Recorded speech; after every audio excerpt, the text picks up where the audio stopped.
everyone. I'm really excited to talk to you today about reworking your New Year's resolutions into SMART goals. The SMART acronym stands for specific, measurable, action-oriented, realistic, and time-bound. And we utilize this acronym in medicine all the time to help our patients take their goals to the next level. Patients sometimes come in saying something like, my goal is to lose 20 pounds, but how to get there and how to stay motivated is unclear. Using the SMART acronym, we might start with something like, I will walk in my neighborhood for 20 minutes, 3 days a week, for example. So in this workshop, we're going to consider our own New Year's resolutions and how we can make them more attainable. And the good thing is that we can press the reset button at any time during the year. So if you're joining and it is February, March, April, that's okay. Let's get started. First, we have to connect with joy.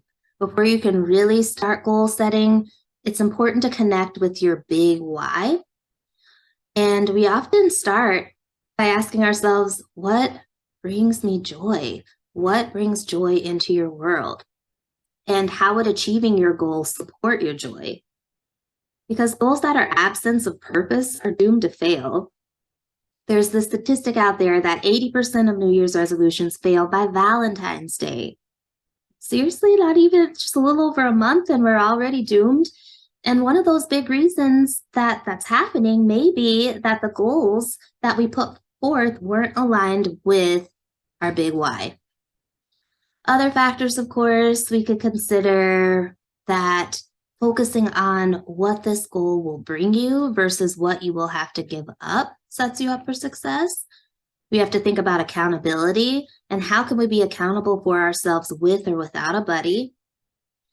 We, of course, need to set up our surroundings for success and use that SMART acronym to frame our goals. So before we get started, I just want you to take a moment, close your eyes, and just imagine someone or something that brings you joy. And feel that in your heart. Maybe it brings a smile to your face, knowing that you've got them for a smile, a laugh, a shoulder to cry on, a hand to hold, whatever the case may be. And when you're ready, you can open your eyes again. SMART Goal 101. Okay. Red flag alert. If your New Year's resolutions haven't been following these guidelines, you may have been in the group that let them slide by mid-February in the past, because the SMART goal is specific, it's measurable, it's action-oriented, realistic, and time-bound.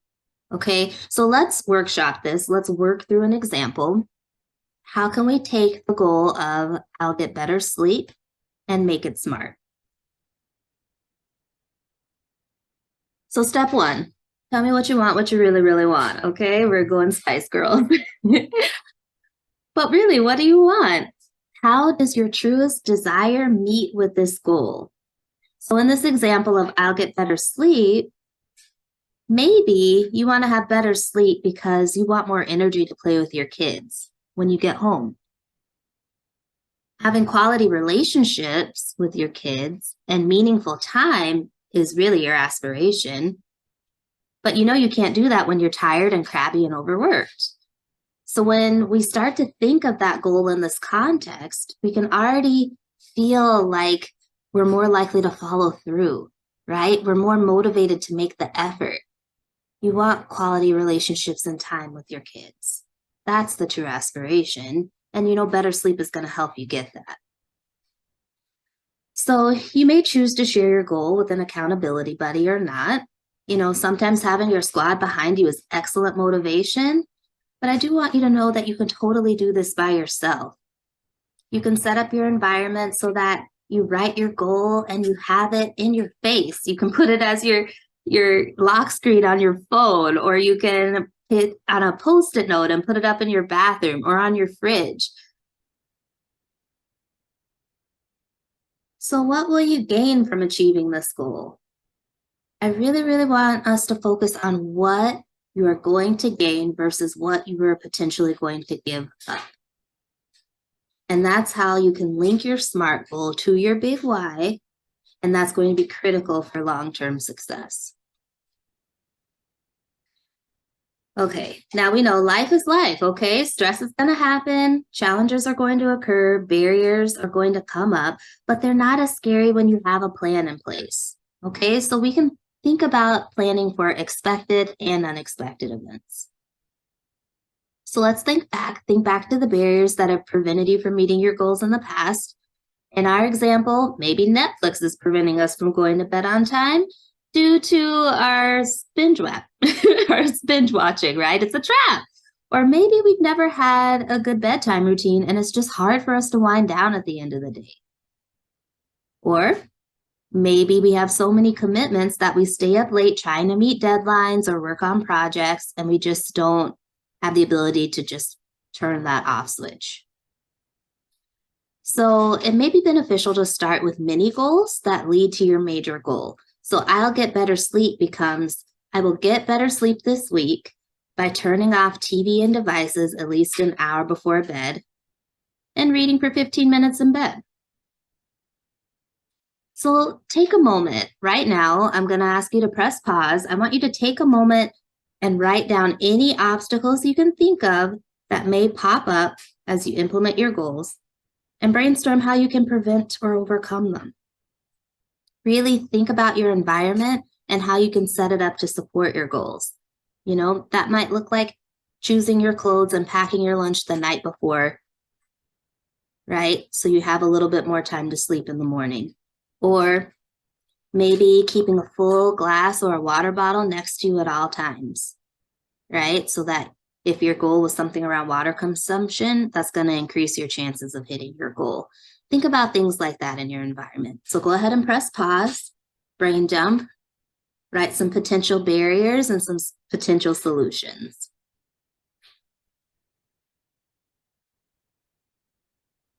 I love this quote by Mary Oliver.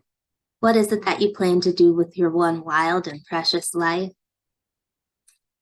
You know, our New Year's resolutions can really help us by building the discipline and consistency it'll take to step towards our dreams. Your goals can support the reasons why you want to be the healthiest version of yourself and add to the richness of your experiencing. If we connect our goals to our joy and our big why, that's going to set us up for success. And with this in mind, I really want to also touch on the power of self-compassion because we all make mistakes, okay? Even us recovering perfectionists like myself, we all make mistakes. And how do you treat yourself when you make a mistake? Can you be softer with yourself? Can you encourage yourself like you would your best friend?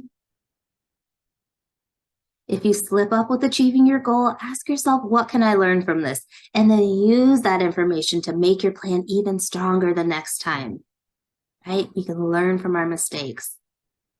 They can be helpful. And also, we know tomorrow's a new day. We don't have to beat ourselves up. We don't have to take ourselves out of the game because we had a bad day. We're going to dust ourselves off and get back in there.